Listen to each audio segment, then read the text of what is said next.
Going on YouTube? Jamel here, Focused Hands, and today we're going to be looking at the car back here behind me, talking about what you should do when you are checking your car, fluid levels, tires, and whatnot, so that you don't get stuck on the side of the road.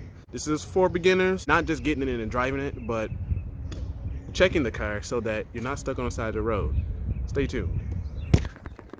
Hey, you're on viral.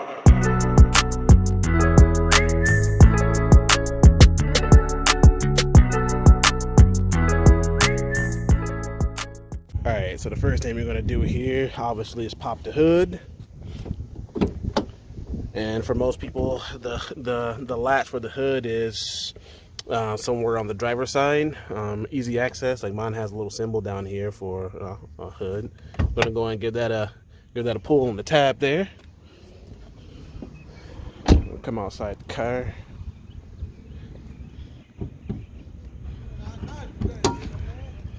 Let me pull up on the tab here. Alright, so the very first thing that I check when I'm kind of doing maintenance on my car is I'm going to be looking at the coolant. You know, coolant is pretty important to the car or the engine cooling itself, and you'll have a pretty bad problem if you don't check the levels here. If we come down here and look, my car is hot right now, so I'm not going to be touching it as much, but on the coolant reservoir itself, there is a min and max level here. Mine's a little bit above max. That's okay, but you want to keep it on max or somewhere between the two, never on medium or never on minimum. Otherwise, you need to add more coolant when the car is cold. You never want to add coolant right now. You could get a whole lot of hot coolant sprayed in your face, and that's an issue for you. So the second thing that I check is the oil. I'm gonna pull out my oil stick here, wipe it off, and then you reinsert the oil stick back into its housing. And you pull it out again, and you want to read where it says max and min. So mine is right at max, which is great. However, I will need to change my oil since you see how dark brown it is. It's time for an oil change. But if yours is reading, say, below this second dot in min, you need to add oil. Otherwise, again, your engine isn't going to be as lubricated as it is, and it could lock up. Third thing that I check when I'm working on my car is transmission fluid. Unlike the oil, I'm going to switch towels to not contaminate transmission fluid. Transmission fluid has to be checked while running. I've checked mine before this video, so I know.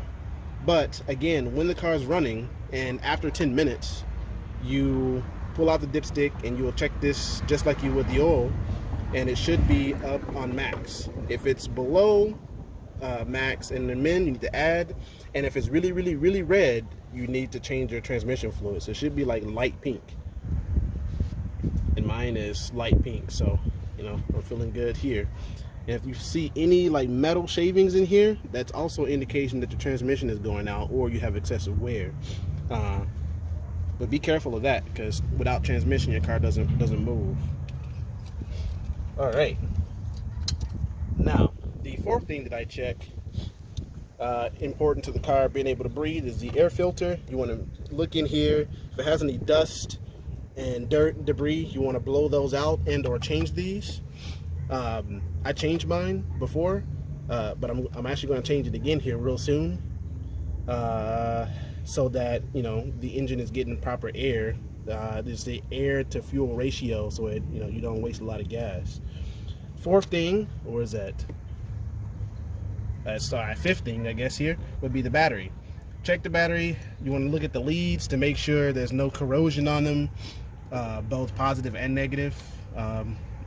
Positive's red, negative's black.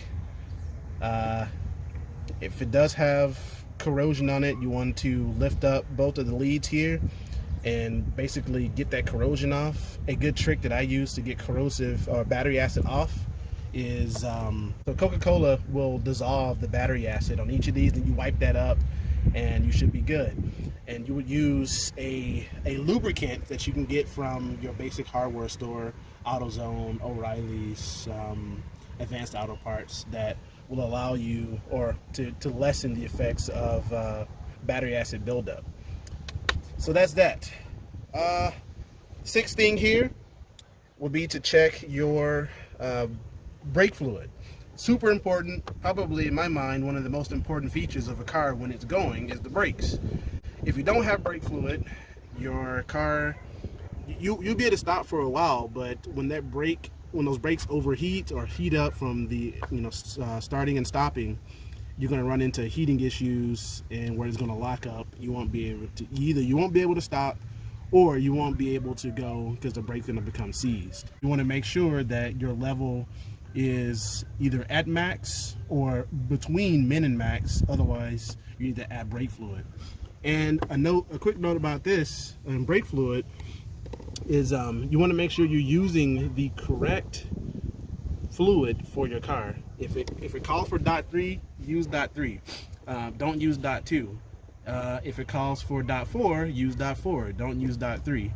And make sure if you're changing brake fluid out, to make sure this reservoir is always full at all times. Otherwise, you'll have problems. So I'm going to switch over here to the power steering fluid.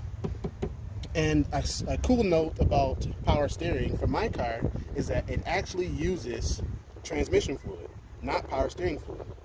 So if you have a 2005 Ford Focus like mine is, make sure you're using what the manual says to use and don't use power steering fluid. I didn't know this for several years, and I was using power steering fluid. It worked just fine, but manufacturers know the car better than we do. So with that said, looking at the levels here, my levels are on max, so that's good. You want to read these two little tabs here, max and min. Make sure you're either between it or at max, and you're good to go. Over here to the tires. So tires are really important to, well, the car being able to move. You want to kind of reach your hands back in here in the inner tie wall to see if you have any rubbing. Want to see if you have any rubbing going on in here, or chafing and whatnot, which means that your car will be out of line. If you get in the car and you try to drive and the car pulls to the left or pulls to the right when you let go of the steering wheel, that means your car is out of alignment and you need to take it into the shop and get it changed. This will directly affect your steering and, in some cases, your miles per gallon if you don't get that changed, and obviously you will find yourself on the side of the road, which is what we're trying to prevent in this video. We're looking at brakes. Just like the brake fluid, you need to check your brakes. Listen for the sound of singing. If your brakes are singing loud, if you step on the brakes and it's soft, you definitely need to look to see if you don't have enough brake fluid, and or if your brake pads are actually used up. You want to get those changed because you could have problems with your rotors. And I'll do a video in further detail when changing brakes to talk about brakes, because that's a whole separate unit. So I would suggest every week, pick a day every week and make sure you check your car so that you don't have these issues. But anyway, that's just a little bit of what I do on a weekly basis when I'm checking my car to make sure that I lessen the chance of me being stuck on the side of the road. If you have any questions, you can always reach out to me on my channel or shoot me a quick message. You can actually hit me up on Instagram too at Focused Hands. I'm there as well. Without further ado, I'm Jamel with Focused Hands, and I'll see you in the next one. Peace.